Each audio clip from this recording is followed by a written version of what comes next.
बिस्मिल्लाहिर्रहमानिर्रहीम। अस्सलामु अलैकुम। आज का जो हमारा लेक्चर है वो इनकम टैक्स रिटर्न के हवाले से है।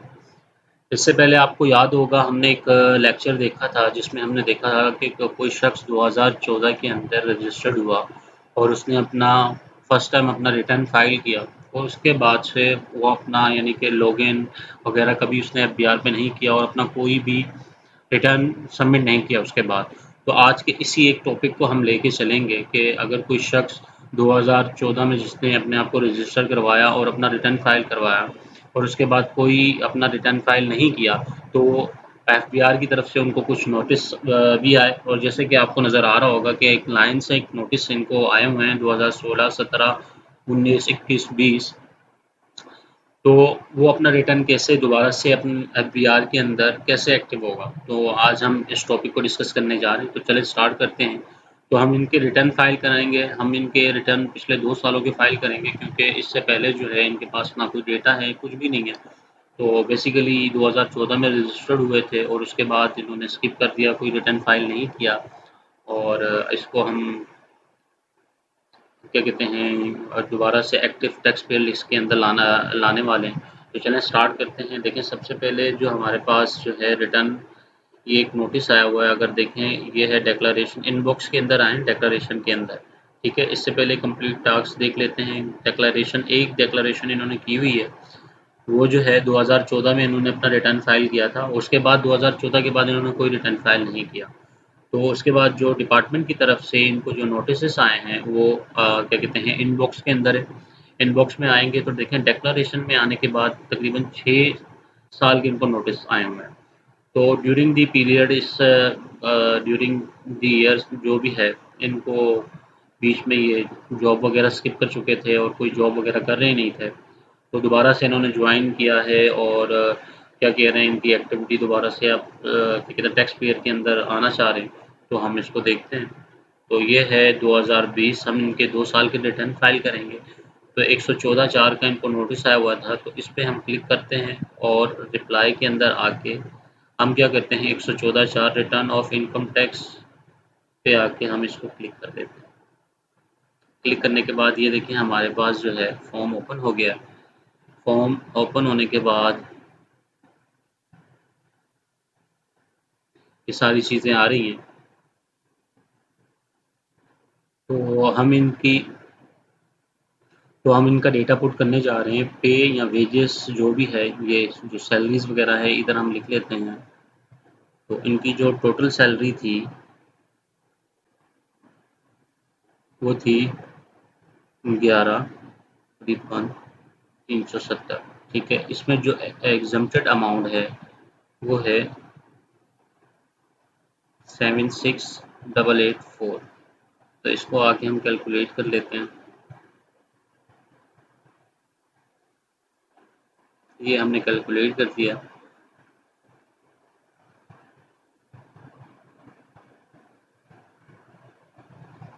ये हमने इनका क्या कहते हैं सैलरी वाला पोर्शन हमने क्लियर कर दिया। इसके बाद हम आ जाते हैं टैक्स चार्जेबल के अंदर और कंप्यूटेशन पे आते हैं। तो उनकी टैक्स लाइबिलिटी क्या बनी है,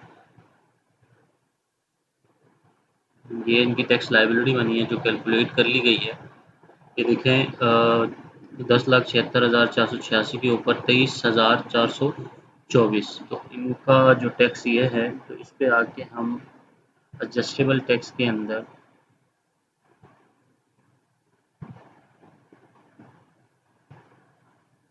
सैलरी ऑफ एम्प्लॉय 149 के अंदर हम टैक्स मेंशन कर देंगे जो इनका डिडक्ट हुआ है। तो इतनी ही अमाउंट का इनका टैक्स डिडक्ट हुआ था 23,824 और इसको हम कैलकुलेट कर देंगे। ठीक है, ये हमने कैलकुलेट कर दिया। फर्दर इनका कोई टैक्स नहीं है।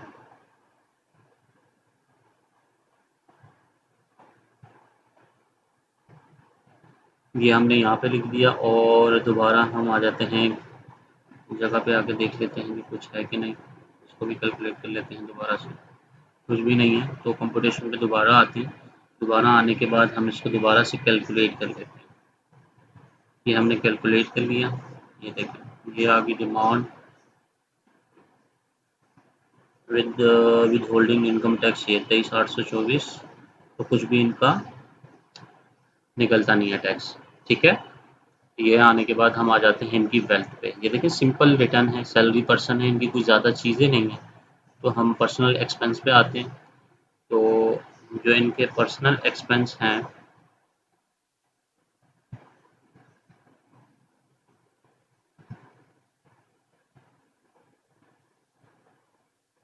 वो हम लिखते हैं।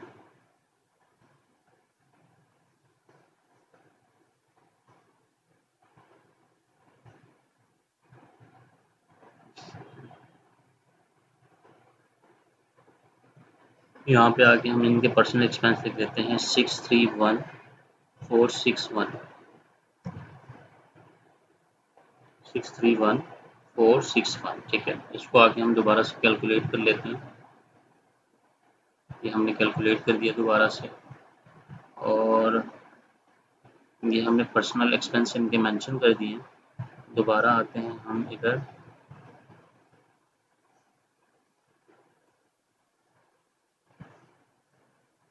यहाँ आने के बाद हम सबसे पहले जो है इन्वेस्टमेंट अकाउंट वगैरह जो भी अगर इनका देखते हैं बैंक बैलेंस क्या है, इस जगह पे आके हम लिख देते हैं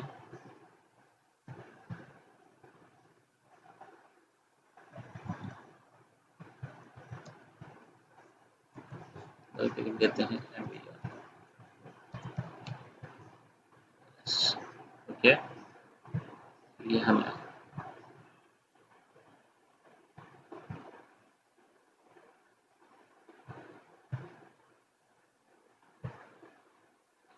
ये आ गया।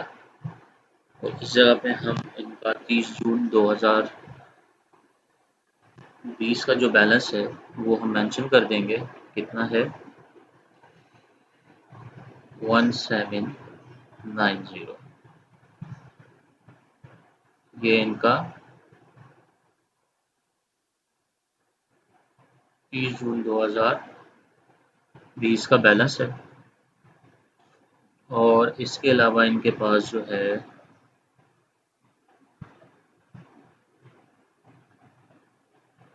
हाउस इफेक्ट के अंदर जो है इनके पास जो अमाउंट आ रहा है वो तकरीबन 2 लाख रुपए है। और पर्सनल आइटम के अंदर बल्कि इस जगह पे इनकी ये ज्वेलरी है,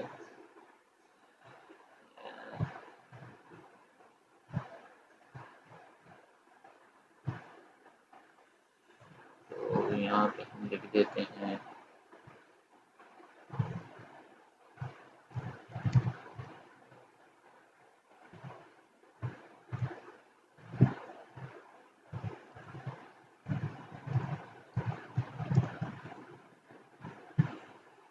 ठीक है। इस जगह पे अमाउंट आ जाएगी इनकी तकरीबन ये वाली, सही है। और बल्कि ये वैल्यू है।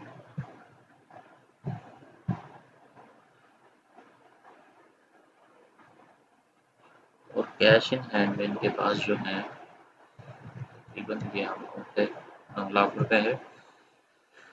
यह अमाउंट करने के बाद हम इसको कैलकुलेट कर लेते हैं।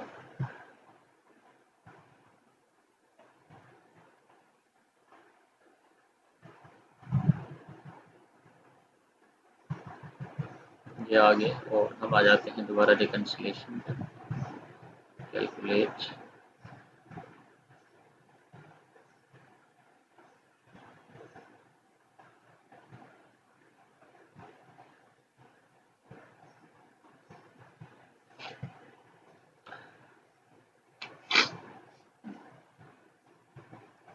ये जो है इनका प्रीवियस ईयर के अंदर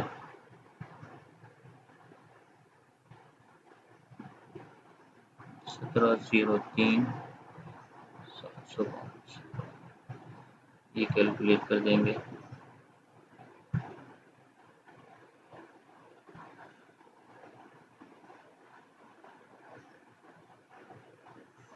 ये आउटफ्लो में आ गया। और income tax as per return है नॉर्मल टैक्स।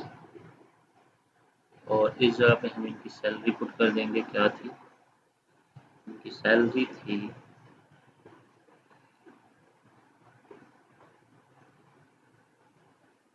1076,486 और एग्जम्प्टेड अमाउंट 176,884।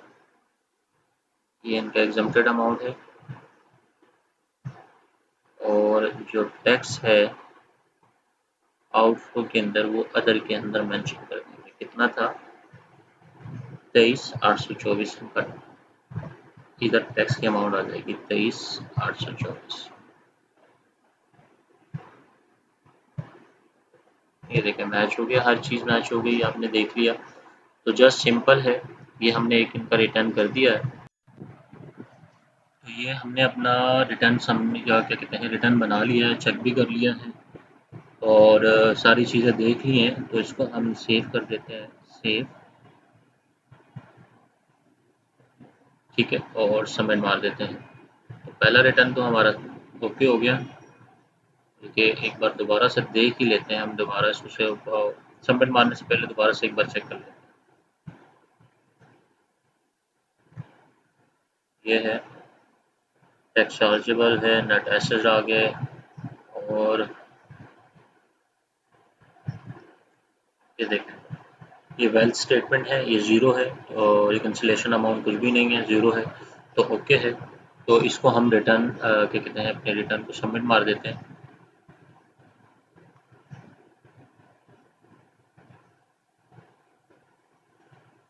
सारी चीज़ें ओके हैं तो इसको सेव किया हमने पहले, सेव करने के बाद हमने सबमिट कर दिया। बल्कि एक वेरिफिकेशन पे है, वेरिफिकेशन पे आके हमने जो है इसकी पिन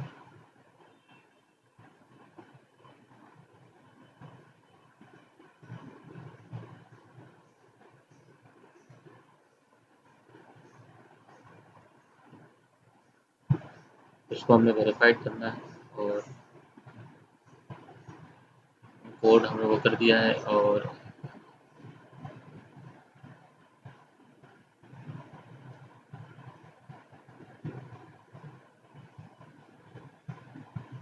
इधर आगे रेसिडेंशियल लिख देना है, ये कर दिया, वेरिफिकेशन कर दी।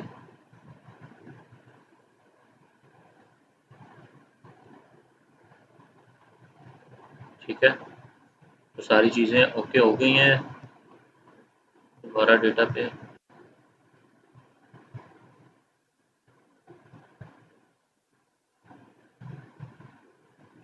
आते हैं, सेव किया दोबारा से, सेव और इसको अब कर देते हैं सबमिट।